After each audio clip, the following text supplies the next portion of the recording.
तो दोस्तों पिछली वीडियो में आपने देखा था जीव विविधता, इसके पार्ट 3 आप मेरे साथ देख चुके हो। आज हम देखेंगे इसका पार्ट 2। तो नमस्कार दोस्तों, मैं दीप बहुगुणा स्वागत करता हूं आपका अपने यूट्यूब चैनल पे। इसका नाम है स्टडी इन दीप से एम्पायर। एलिमीडा के बारे में आप मेरे साथ पढ़ चुके थे, जिसमें हमने एक एग्जाम्पल देखा था जोंक का, जो कि हमारा बेस्ट एग्जाम्पल था, जिसके हम जितने भी पार्ट करेंगे उतने पार्ट में बढ़ जा रहा था, उतनी बार उतने जोंक बन जा रहे थे। इसके बाद हमने देखा था ऑर्थोपोडा। ऑर्थोपोडा क्या होते हैं? जो हमारी आपको याद है तितलियाँ होती हैं, मस्का यानी मक्खियाँ होती हैं, और बिच्छू, मकड़ी, यानी ये बहुत से इसके एग्जाम्पल मैंने आपको कल बताए थे। और आज की वीडियो में हम देखते हैं इससे आगे जो हम देखेंगे, ये सबसे पहले हम देखते हैं आज केसुरुकी। अब केसुरुकी क्या होता है? इंग्लिश में इसको बोलते हैं वर्टिब्रेटा। क्या बोलते हैं? वर्टिब्रेटा बोलते हैं। इन जंतुओं में वास्तविक मेरुदंड अथवा अंतः कंकाल पाया जाता है। बस इसमें इतना ही इंपॉर्टेंट है, मेरुदंड पाया जाता है, अंतः कंकाल पाया जाता है। ठीक है। इन जंतुओं में जो पेशियों का क्या होता है, वितरण अलग अलग होता है, एवं पेशियां कंकाल से जुड़ी होती हैं। ठीक हो गया। और सबसे पहले अब हम देख लेते हैं इसमें जो लक्षण पाए जाते हैं। तो इसके जो सबसे पहले लक्षण पाया जाता है, इसमें पाया जाता है नोटोकार्ड पाया जाता है। मेरुरज्जु तो आपको याद है, मेरुरज्जु हमने पढ़ लिया है पिछली वीडियोज़ में। त्रिकोरिक शरीर इनका होता है, और युग्मित स्लोम थैली होती है, और देह गुहा भी इसमें पाई जाती है। ठीक है। तो सबसे पहले जो इसका, इनको 5 वर्गों में बांटा जाता है। सबसे पहला वर्ग है हमारा मत्स्य। मत्स्य तो आप समझ गए कि मैं मछलियों की बात कर रहा हूँ। तो मछलियाँ जो होती हैं हमारे समुद्र के मीठे और समुद्र के जल में भी पाई जाती है, और मीठे जल में यानी जो हमारा नदियों का जल होता है इसमें भी पाई जाता है। इनकी जो त्वचा होती है ये सल्क अथवा प्लेटों से ढकी होती है, तथा ये अपनी जो मसाल यानी पूंछ है इसका प्रयोग तैरने के लिए करती हैं। इनका जो शरीर होता है वो धारा रेखीय होता है। इसमें श्वसन क्रिया के लिए क्या पाए जाते हैं? क्रोम पाए जाते हैं, जो कि जल में विलीन ऑक्सीजन का उपयोग करते हैं। ये कैसे होते हैं? असमतापी होते हैं। ठीक है। और जो इनका हृदय होता है, बस हृदय आपको याद रखना है सबका, इनका हृदय द्विकोष्ठीय होता है। ठीक है। द्विकोष्ठीय इनका हृदय होता है। और बाकी इसमें जो इसके एग्जाम्पल हैं ये थोड़ा इंपॉर्टेंट है, तो यहाँ पर आप इनके एग्जाम्पल भी देख लो। ये यहाँ पे मछलियों के हम यानी फिश के एग्जाम्पल हैं। ठीक है। और अब देखते हैं हम जल स्थलचर। और ये जो होते हैं हमारे मत्स्यों से भिन्न होते हैं, क्योंकि इनके शरीर में सल्क नहीं पाए जाते हैं। इनकी जो त्वचा होती है वो श्लेष्म ग्रंथियाँ पाई जाती हैं इनकी त्वचा में। और तथा जो होता है कि इनका हृदय कैसा होता है? त्रिकक्षी होते हैं। यहाँ पे इंपॉर्टेंट याद रखने की बात क्या है? त्रिकक्षी होता है। और बहुत बार एग्जाम में सिर्फ यही पूछाता है कि हमारा जो स्थल जलचर है या मछली है, इनका जो हृदय होता है वो कितने कोष्ठ का होता है? तो इसका 3 का होता है, मछलियों का 2 का होता है। ठीक है। और इसमें क्या पाया जाता है? वृक्क पाया जाता है। वृक्क मतलब गुर्दा। श्वसन क्लोम अथवा फेफड़ों द्वारा होता है। इसमें जो श्वसन होता है वो क्लोम अथवा, क्लोम मतलब क्या होता है? गिल्स। ठीक है। गलफड़े बोलते हैं जिसको हिंदी में, उसके द्वारा होता है। और ये अंडे देने वाले जंतु हैं। ये जल तथा स्थल दोनों में रह सकते हैं। तो यहाँ से हमने इतनी चीज़ें देख ली। और इसका एग्जाम्पल आप देखो, मेढक इसका बेस्ट एग्जाम्पल है। अब देखते हैं सरीसृप। यानी सरीसृप क्या होते हैं? ये कैसे हैं? असमतापी जंतु हैं। इनका जो शरीर होता है वो सल्कों से ढका होता है। इसमें श्वसन फेफड़ों द्वारा होता है। इसका जो हृदय होता है सामान्यतः त्रिकक्षीय होता है, लेकिन जो हमारा मगरमच्छ है इसका हृदय 4 कक्षीय होता है। बस यहाँ पे इतना चीज़ याद रख लो, यही रामबाण है। त्रिकक्षीय होता है सरीसृप का, लेकिन इसमें एक अपवाद है। वो क्या है? हमारा मगरमच्छ। इसका जो हृदय होता है वो कितना होता है? 4 कक्षीय। इसमें 4 कक्षीय होता है इसका हृदय। वृक्क पाया जाता है, गुर्दा पाया जाता है। ये अंडे देने वाले प्राणी हैं। इनके अंडे कैसे होते हैं? कठोर त्वच एक कवच से ढके होते हैं, तथा जल स्थलचर की तरह इन्हें जल में अंडे देने की आवश्यकता नहीं होती है। जो जल स्थलचर होते हैं उनको जल में ही अंडे देने होते हैं, इनके साथ ऐसा नहीं होता है। सांप, छिपकली, मगरमच्छ इसके बेस्ट एग्जाम्पल्स हैं। उसके बाद देखते हैं पक्षी वर्ग। ये समतापी प्राणी हैं। इनका जो हृदय है 4 कक्षीय होता है। बस इतना याद रख लो। कितने कक्षीय होता है? 4 कक्षीय होता है। और इनके पैर 2 जोड़ी होते हैं, यानी इसमें 4 पैर होते हैं पक्षियों में। ठीक। हमने तो 2 ही देखे हैं, तो उसके बारे में बताता हूँ। इसमें आगे वाले जो 2 पैर होते हैं इसको ये सिर्फ उड़ने के लिए उपयोग करते हैं। ठीक है।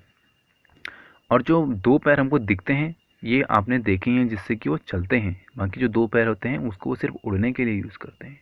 अरे वाह। शरीर परों से ढका होता है, श्वसन फेफड़ों द्वारा होता है। इस वर्ग के सभी पक्षियों में को इस वर्ग में सभी पक्षियों को रखा जाता है। और इसके आप एग्जाम्पल देख लो, शुतुरमुर्ग भी इसका एग्जाम्पल है, कबूतर हो गया, जितने भी हैं हमारे पक्षियाँ वो सब इसके एग्जाम्पल्स हैं। और बतख भी इसका एक एग्जाम्पल है, गौरैया, कबूतर, कौवा, ये इसके सारे एग्जाम्पल हैं। अब देखते हैं थोड़ा स्तनपायी। तो स्तनपायी हम भी हैं, और कौन कौन है ये भी देखते हैं। ये कैसे हैं, हमारे समतापी हैं, और इनका हृदय 4 कक्षीय होता है, बस इतना याद रख लो। कितने कक्षीय होता है? 4 कक्षीय होता है। इस वर्ग के सभी जंतुओं में कैसा है, नवजात के पोषण के लिए दुग्ध ग्रंथियां पाई जाती हैं। इनकी त्वचा पर बाल, श्वेत, तेल ग्रंथियां पाई जाती हैं। ठीक है, यानी इनकी जो बॉडी होती है उस पर क्या पाए जाते हैं, बाल पाए जाते हैं।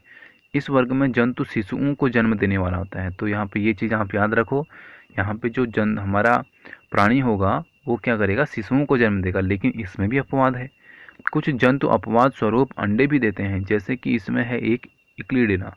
ठीक है, और इसमें प्लेटिप्स भी आता है हमारा। कंगारू जैसे कुछ स्तनपायी अविकसित बच्चे, यानी ये क्या करते हैं, अविकसित बच्चे, कंगारू क्या करते हैं, हमारे अविकसित बच्चे देता है। उसके बाद आपने देखा होगा कंगारू के पास आगे से एक थैला होता है, उसमें वो अपने बच्चों को डाल देता है। ठीक है, जब तक उनका पूरा विकास नहीं होता है तब तक ही डालता है। तो यहाँ पे आप इसके जो एग्जाम्पल हैं वो देख लो, बिल्ली, मनुष्य, चूहा, व्हेल, एक मछली भी है, मछली भी इसका एग्जाम्पल है। व्हेल के पास क्या होते हैं, स्तन होते हैं। ठीक है, चमगादड़ भी इसका एक एग्जाम्पल है, पक्षी होते हुए। अब ये अपवाद भी आप उनके देख लो। ठीक है, आप यहाँ से रिलेट करना सीखो चीज़ों को। और इसके बाद ये वाला डायग्राम में तो आपको बताऊंगा अगली वीडियो में। अभी हम देखते हैं कि इस चैप्टर से हमने क्या सीखा। तो सबसे पहली जो हमने चीज़ सीखी थी वो सीखा था, वर्गीकरण जीवों में विविधता को स्पष्ट करने में सहायक होता है। जीवों को 5 जगत में बांटा गया है। ठीक है, और ये हम 5 जगत देख चुके हैं और इन पांचों के बारे में पढ़ चुके हैं।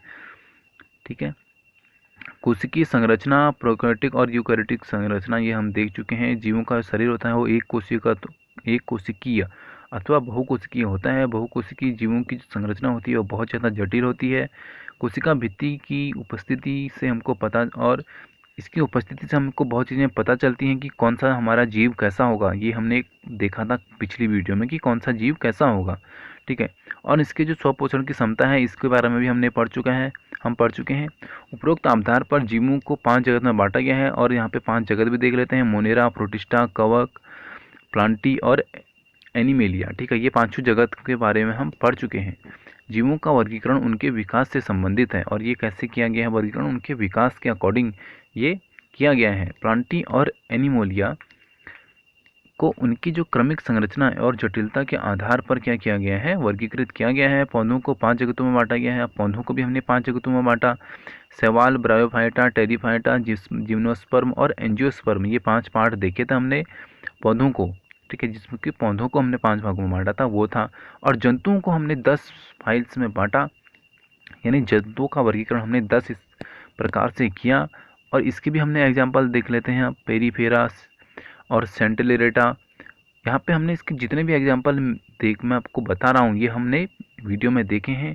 और यहाँ से एनिलिडा, एर्थोपोडा ये हमने कल वाले में देखा था, मोलस्का हमने आज में देखा, और इसके बाद जो भी देखे हैं हमने, ठीक है, ये सब हमने आज ही देखे हैं। प्रोटोकार्टा, ये सारे हमने क्या देखे, आज देखे। द्विनाम पद्धति जीवों की सही पहचान में सहायता करती है। द्विनाम पद्धति में पहला जो हमारा नाम होता है वो जीन्स का होता है, और दूसरा क्या होता है, स्पीसीज का होता है।